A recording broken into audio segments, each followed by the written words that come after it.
किन्नर चुड़ैल। गोरखपुर नाम का एक गांव हुआ करता था।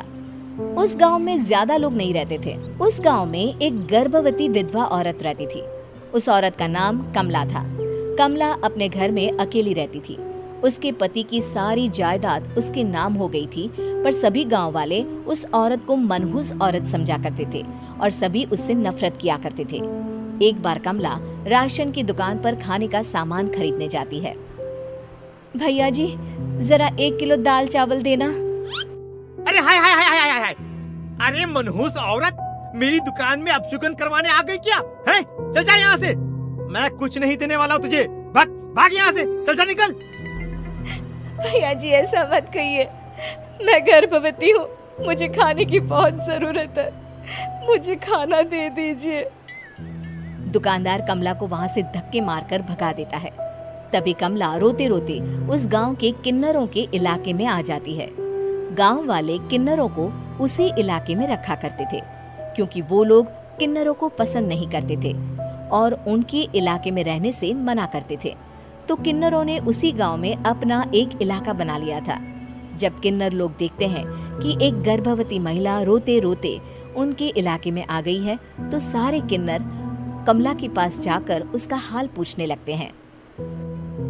क्या हुआ बहन, तुम्हारी गर्भवती अवस्था में इतनी बुरी हालत कैसे है? तुम रो क्यों रही हो?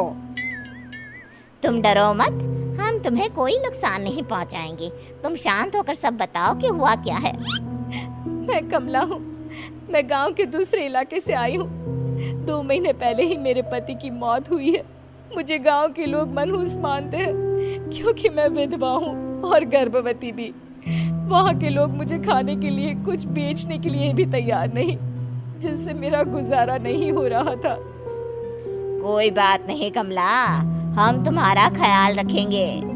किन्नर लोग कमला को एक खाली घर में रहने के लिए जगह दे देते हैं और उसकी देखभाल भी करते हैं। कुछ ही महीने बाद कमला अपने बच्चे को जन्म देती है, पर अफसोस, कमला बच्चे को जन्म देते ही अपनी जान गंवा देती है। जब सब किन्नर बच्चे को देखते हैं तो बहुत खुश हो जाते हैं, क्योंकि वो बच्चा भी किन्नर ही था। कमला ने एक किन्नर बच्चे को जन्म दिया था। अब इस बच्चे की देखभाल कौन करेगा? हम तो इस बच्चे को गांव के दूसरे इलाके में भी नहीं भेज सकते। अरे तो क्या हुआ, इस बच्चे की माँ नहीं रही तो हम इसे पालेंगे। अब ये हमारे इलाके में रहेगा, हमारे साथ रहेगा। फिर वो किन्नर उस किन्नर बच्चे को गोद ले लेते हैं, उसका नामकरण कराते हैं। उस किन्नर बच्चे का नाम शक्ति रखा जाता है। देखते ही देखते शक्ति बड़ी होने लगती है। उसके रंग रूप बहुत सुंदर थे। वो बहुत सुंदर किन्नर दिखती है। एक दिन शक्ति एक किन्नर से पूछती है, माँ जी सुनिए ना, ये गांव के दूसरे इलाके में भी तो लोग रहते हैं, तो हम वहाँ क्यों नहीं जाते? हम उनसे अलग क्यों रहते हैं? शक्ति, क्योंकि वो लोग हमारे जैसे नहीं, वो लोग हमें पसंद नहीं करते, इसीलिए हम उनसे अलग रहते हैं। क्यों? वो हमें क्यों पसंद नहीं करते? मुझे एक बार उस इलाके में जाना है, मैं एक बार वहाँ जाकर घूम कर आऊं। शक्ति, खबरदार, जो तू उस इलाके में कभी भी गई तो अपनी जान नहीं गंवाना चाहती तो उस इलाके में कभी कदम भी नहीं रखेगी, समझी? इतना कहकर वो किन्नर वहाँ से चली जाती है। शक्ति उस किन्नर की बात सुनकर बहुत रोती है। माँ जी, ऐसा कैसे कह सकती हैं?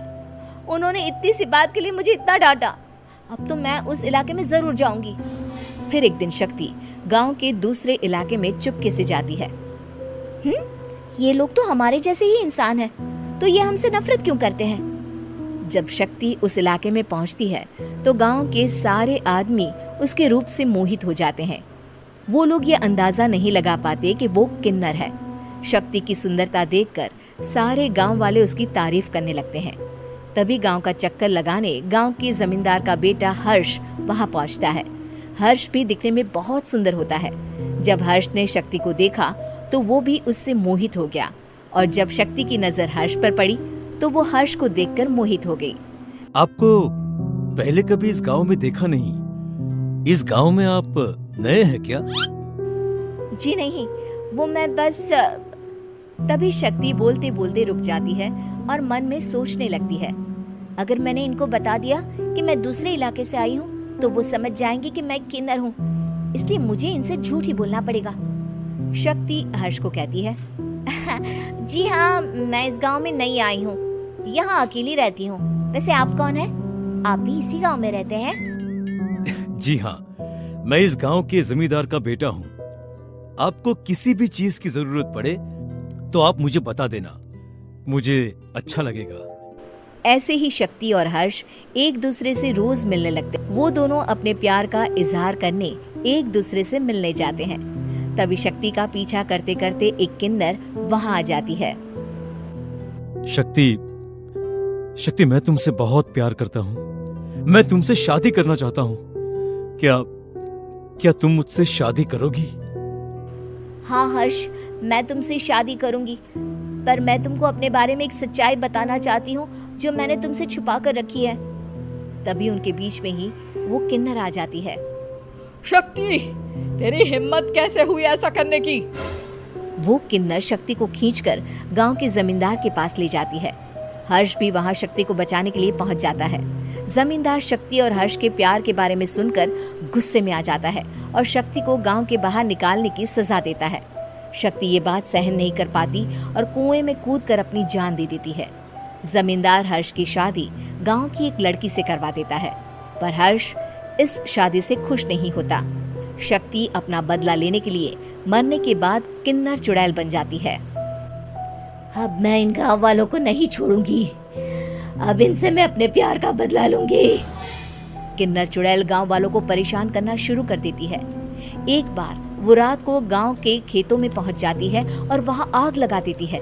सारी फसल जल के राख हो जाती है। जब एक आदमी रात को उठकर देखता है कि खेत में आग लग गई है तो वो वहां पहुंच जाता है। वो देखता है कि खेतों के बीचों बीच एक किन्नर चुड़ैल खड़ी है और वहां खड़े होकर ताली बजा रही है। गांव वाला किन्नर चुड़ैल को देखकर बेहोश हो जाता है। जब सुबह उस आदमी को होश आता है तो वो सीधा जमींदार के पास जाता है। अरे जमींदार साहब, अरे वो किन्नर चुड़ैल ने मेरी सारी फसल जला दी। अब मैं क्या करूंगा? क्या होगा मेरा?